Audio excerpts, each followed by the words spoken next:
Hi everyone and welcome to Jane Talks Real. It's nostalgia time once again and I'm going to be talking about Torin's Passage. Torin's Passage was a point-and-click adventure game from Sierra that followed the adventures of Torin and his weird shape-shifting cat creature of unexplained origins, Boogle. When we first meet Torin, he is living the humble farm life with his parents, but the peace is shattered when his parents are abducted by the evil sorceress known as Lycentia. Torin goes on a quest to rescue them, knowing he must travel to the lands below in order to save them. Torin wanders around the farm and the small surrounding area and comes across a cantankerous old man who is guarding the phenocrysts, the device that allows him to transport to the lands below in order to continue. The trouble is, the guard is hungry and wants square root stew and peat moss. The square root is not far away and it's easily retrieved with an axe, but the peat moss is kinda deadly if you fall into it, so Torin had better be careful. He comes across two snails called Slim and Slime who are planning on competing in the Swamp Olympics. They greet each other with a high five! Alright! Torin offers to take them, but they are picky about their mode of transportation. They want a proper fancy leaf. Okay.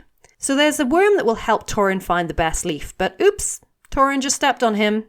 Torin's clumsiness continues when he drops his bag in the peat bog and has to dangle precariously over it to retrieve it.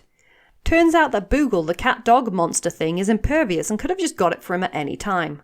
Thanks, Boogle! With the ingredients collected, Torin heads to the lands below. This is the land of Escarpa, and things are about to get a whole lot more annoying with a visit to the Bitternuts. This sitcom family comes complete with canned laughter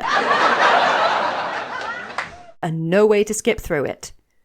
There's a party going on in the palace and Mrs. Bitternut wants to go, but she hasn't been invited. I wonder why. Upon exploring Escarpa, Torin realises there are funny-looking green and black tiles dotted about the place. Curious. The problem is there's a two-headed vulture that's pretty lethal, but if you swipe some meat from the king, you can send them on their way.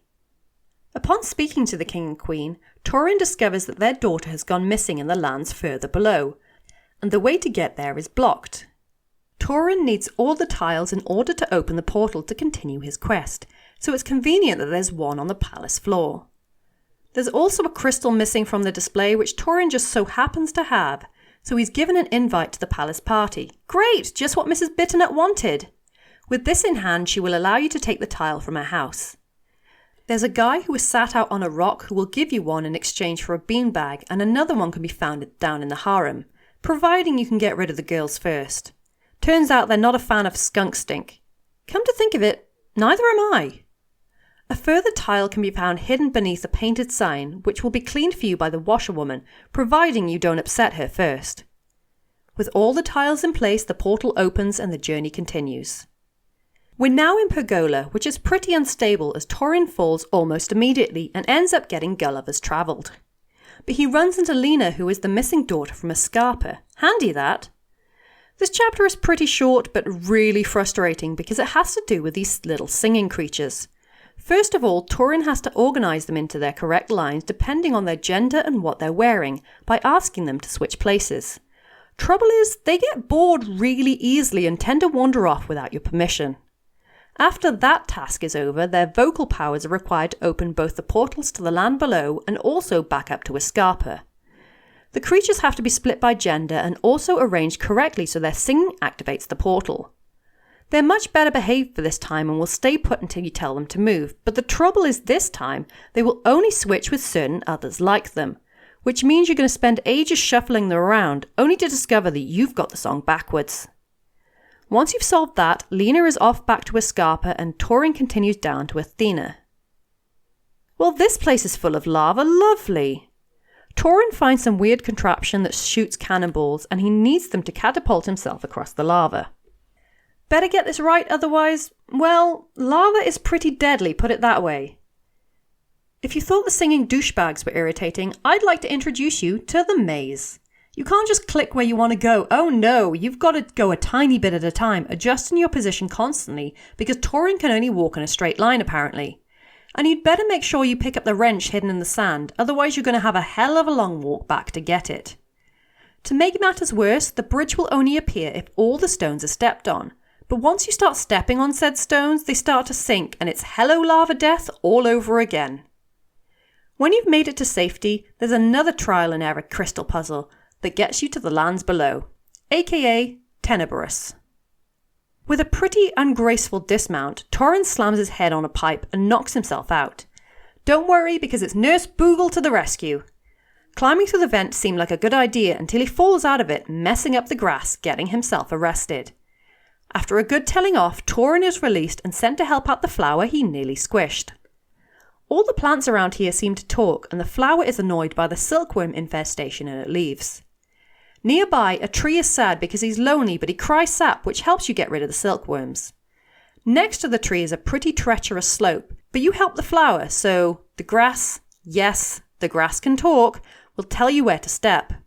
With the slope cleared, you wind up at an amphitheatre where everyone's preparing for a variety show. Lots of people to talk to here.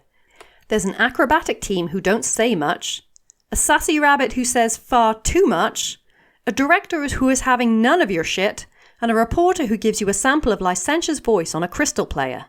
Torin is forced into the variety show playing the saw like an instrument. But he is so terrible he's thrown into the null void. This is where Lycentia lives, but her house is guarded by a big fuzzy monster called Treep. After luring him away from the house using the voice recording, Torin goes inside and confronts her. Then everything goes a little wackadoo. Lycentia starts suffocating, Torin has a random tattoo, there's some creepy guy on the screen who's the actual villain, and suddenly, Lycentia turns out to be Torin's nanny and he's actually the son of the king and queen of the lands above who were murdered by the weird guy on the screen. Creepy dude shows up and it's Torin's uncle who tries to kill him. A fight ensues and Lycentia kicks douchey uncle's ass. She transports them all to the lands above and they're reunited. And that's where the game ends. It's a bit anticlimactic having you're next in line for the throne reveal without it going anywhere. And also Lena seemed like a pointless character because she doesn't make another appearance. But all in all, I enjoyed this game more than King's Quest VII because it had smoother gameplay and a lot less random puzzles you could never figure out on your own. Yes, some parts were irritating, like the whole pergola section and that stupid lava maze, but I liked the characters, especially the Boogle mechanic and the worlds in general. It was clear what the goal was each time, even if the solution wasn't obvious. So there you have it. That was Torin's Passage. Did you play this one as a kid, and did you get stuck on any of the puzzles? How did you find it compared to King's Quest VII? Let me know in the comments or come say hi on social media. If you enjoyed this video, then please like, share and subscribe. Join me next time where I will be talking about 4 kids and a dog that solve mysteries. No, I'm not doing Scooby-Doo again. I'll speak to you soon, and thanks for watching.